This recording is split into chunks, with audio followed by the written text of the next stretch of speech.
muchas veces se escucha o llegan incluso a ciertas personas decir que el barefoot lleva a lesiones. O sea, al igual que damos la respuesta radical, vamos a hablar de las dos, la respuesta radical de que el barefoot elimina lesiones, barefoot entendiendo como calzado, como ir descalzo. Ajá. Al igual se dice también esa típica frase de el barefoot te lleva a lesiones.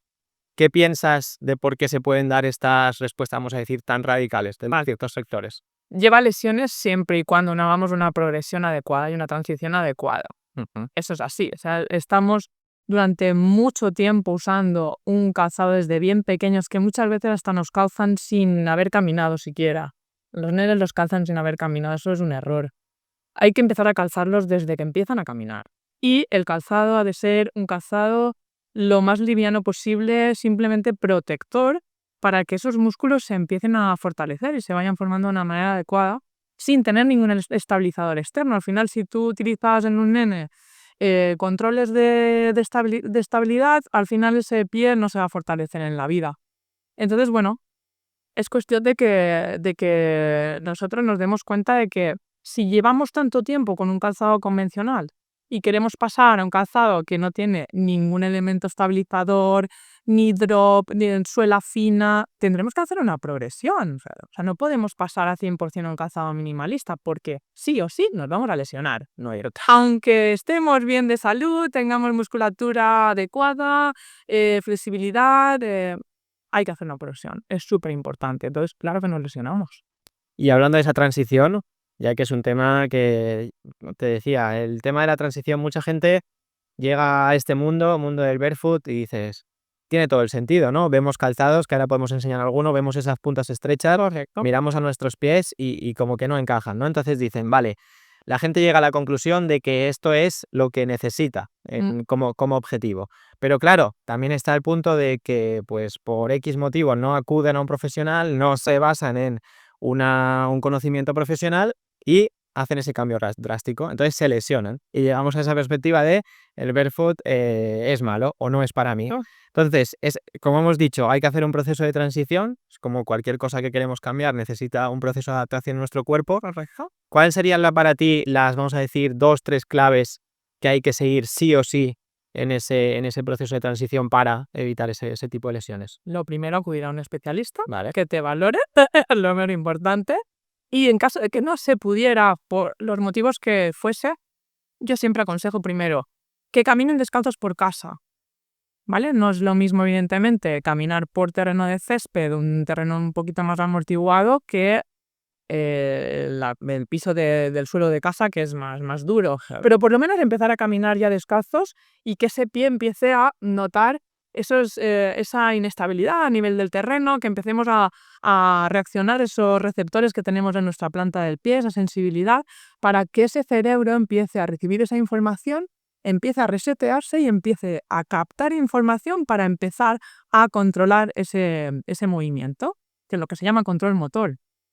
Yo lo que diría es que combinasen en casa un poco descalzos y luego que empiecen ya a usar un calzado un poco más minimalista. Tenemos varios grados de minimalista, dependiendo del índice de minimalista, que tiene ciertas características esa zapatilla. Entonces yo empezaría pues bajando un poquito lo que es el drop, no hace falta que sea. Te puedo mostrar, Claro, vamos a enseñarlo. porque así empezamos. Y es verdad, Visual es un poquito más claro, cómodo. para Entonces, quien, si hay gente que lo está escuchando por audio, bueno, el podcast también está disponible en YouTube, así que para estas muestras te nos vas. en casa, lo que pasa es que mucha gente utiliza zapatillas de ir por casa sin ningún tipo de agarre a nivel del tobillo. Entonces, esas zapatillas yo no las aconsejo porque al final los dedos los engarran y es malo, ¿no? Pero, por ejemplo, sí que pueden empezar a usar una tipo Saguaro, que son las que tú usas muy a menudo, Sí. o esta Merrell, que es muy minimalista. Al final es como ir descalzo, pero ya tienen un poquito de suela, ¿vale? Entonces podemos combinar el ir descalzo un rato con ir con este calzado un poco mucho más minimalista, ¿vale? Eso en casa. Pero en la calle, yo siempre aconsejo que si, por ejemplo, han llevado un tacón alto o un drop de 10 o de 12, como mostramos en este zapato, que bajen a la mitad, que no bajen al zero drop, porque entonces si tenemos acortamiento de la musculatura posterior provocado por esta altura de tacón o este drop, pasar a un zero drop les va a dañar, ¿vale? Eso por una parte, el empezar a reducir el drop, el empezar a reducir el grosor de la suela, el empezar a usar zapatos con las puntas más anchas, que esto es lo que debería de fabricarse siempre, con la forma de pie, que no tiene nada que ver una cosa con otra, ¿vale? Entonces ya hay calzado que se llama calzado de transición, con un poquito de drop, con menos suela, que todavía tenemos un poquito de amortiguación en ese zapato, y ya con la forma de toe box como toca, ¿vale? Entonces eso yo lo utilizaría para la calle. Y luego, evidentemente, trabajo activo. Es muy importante que se realicen ejercicios de estiramiento, sobre todo de la parte posterior de la pierna, porque hay acortamiento normalmente, y luego fortalecimiento, ¿vale? Entonces, por eso es importante que se acuda a un especialista para que valore a la persona y a partir de lo que nosotros valoremos en consulta ya les mandamos un protocolo un poco más personalizado. Claro. Porque al final es que no todo el mundo puede hacer lo mismo. Entonces, lo que yo a ti te aconsejo, a lo mejor a otra persona no hace falta, ¿vale? Porque hay personas que están más acortadas, con más patologías, y a lo mejor esa persona no puede llegar al 100% minimalismo y necesita quedarse con un drop. Esas cosas hay que valorarlas. Entonces, pero bueno, las pautas más generales sería empezar a caminar un rato descalzo por casa, combinándolo con un calzado un poquito más plano, ¿vale? Siempre atado por detrás, es importante. Y luego en la calle combinar su calzado convencional con algo más minimalista.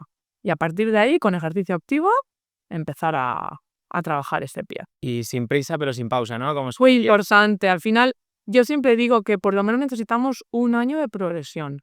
No es cuestión de en un mes Claro. ya directamente. Habrán personas que se adapten antes, bueno, pues genial, pero otras personas van a necesitar mucho más tiempo. Tener en cuenta que llevamos muchos años con ese calzado convencional y pasar en un mes a un calzado minimalista, vas a tener lesión fijo, si lo haces bien. Es como, bueno, algo tan básico que a lo mejor se entiende mejor es, voy al gimnasio, empiezo a ir al gimnasio y el primer día quiero levantar con los brazos 20 Bueno, kilos. Imagínate. Pues si ya con 5 kilos a lo mejor al día siguiente no puedes ni coger el vaso de agua, Correcto. imagínate con 20, Lo te vas a mismo, sanar. Lo mismo, al final la musculatura de la planta del pie es una musculatura muy potente. Los músculos intrínsecos son muy potentes y necesitamos trabajarlos. Ten en cuenta que al final son los músculos que van a soportar todo nuestro peso. Son los que se van a adaptar al terreno, son los que van a realizar la función de amortiguación y son los que van a realizar esa palanca rígida que necesita el pie para poder despegar en condiciones. Si ese pie no está fuerte, sí o sí, al final nos vamos a lesionar.